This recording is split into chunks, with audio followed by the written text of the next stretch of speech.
of the Creator. You kind of purify. And then you set the intention, and then you make a prayer offering to the Great Spirit of the Great Mystery, and then you begin the process of putting the circles together. After you have completed your wheel, then you have your own personal dedication, and then you walk the wheel or connect to the wheel. Some wheels are meant to be walked.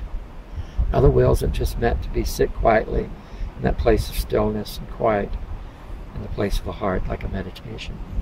And just be available. and see what takes place back and forth.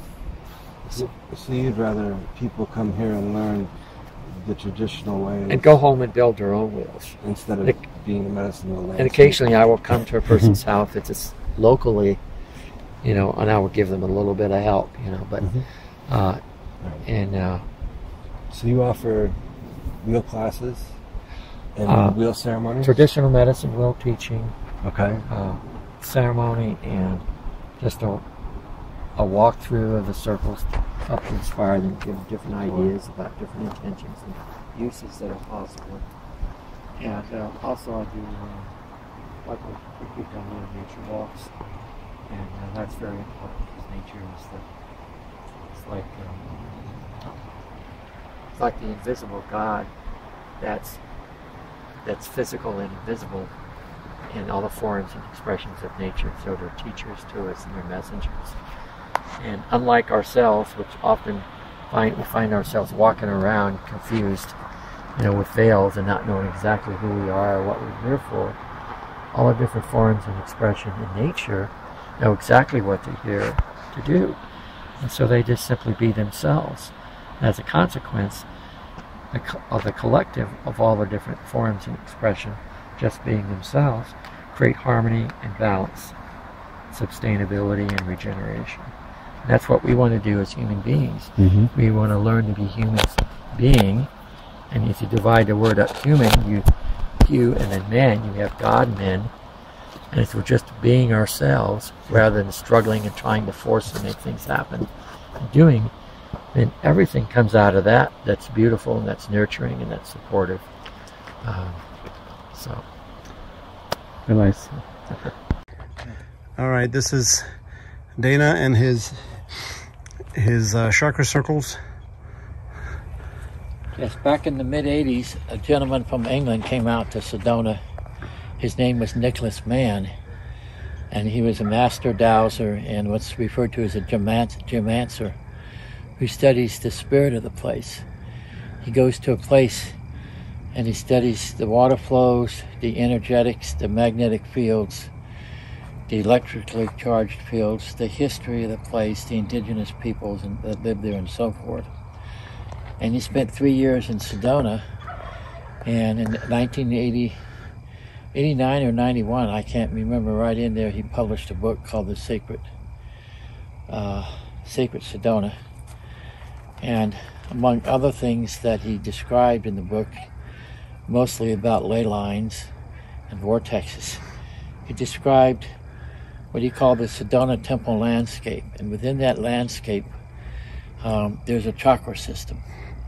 And so what I did is, using the descriptions in the book as I went out to different chakra locations on a given day to work with my own chakra-related issues, and before leaving, I'd be asked to be gifted a stone that would carry the energy of the place back to me. And so we start here. And by the way, this lineup of chakra circles are in the same line as they are in the Sedona landscape, basically, which is from the south to north. Okay, and we start here with the root chakra, which is just east of Courthouse up on Lee Mountain. And this stone here in the middle is the one that I was, you know, given permission to bring back, that carries the energy of the place. And then we have the sexual creative second chakra, which is located in the area of the chapel, just on the back side of those formations. You know. And then over here with the solar plexus chakra, this was on the Broken Arrow Trail. There's a sinkhole, and I get mixed up. It's either Devil's Kitchen or Devil's Dining Room. Okay, the other one is located in the seven sacred circles on the Soldier Pass Trail. And so this is about the solar plexus, where we hold our personal power issues and often will block energy between the root and the heart. And this is the heart. Interesting enough, this was on the top of Sugarloaf in West Sedona. And if you look at it from the air and look at the perimeter shape, it's actually shaped somewhat like a heart. And you notice it has a lot of green lichen in it. And green is the color of the heart chakra. Okay, and then here in the light blue, this would be the throat. And the throat chakra is located where the devil's bridge is. Okay? So we work with all those issues related to expressing ourselves and speaking our truth. And then we have the third eye. Okay?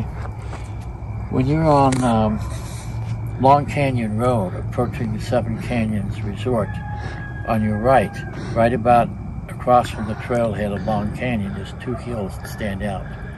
They're both old Vision Quest sites.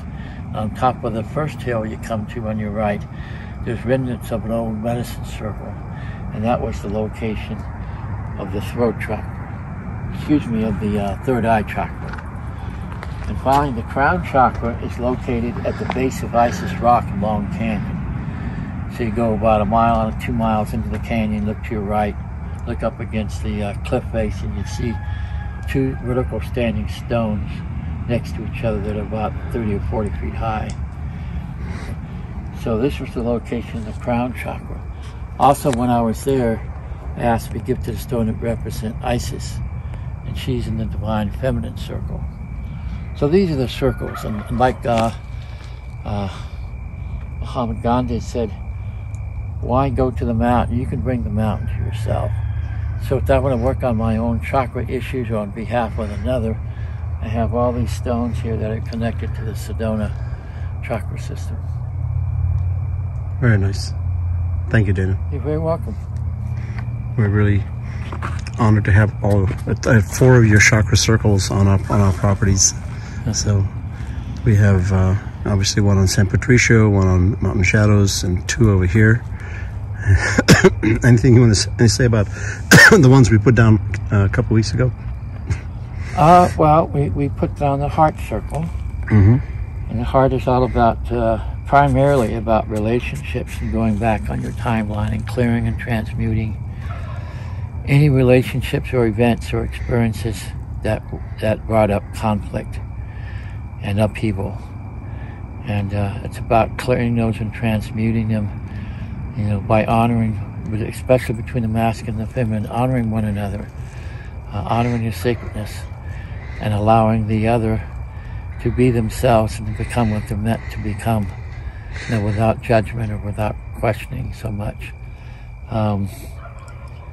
So the masculine and the feminine were never meant to be in opposition or in conflict. They're meant to support, to uplift, to nurture, and to complete one another and become something much larger than yourself.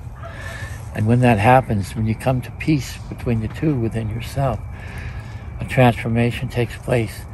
That's often commonly referred to as you have a divine intermarriage, and then that reflects out into all your external relationships.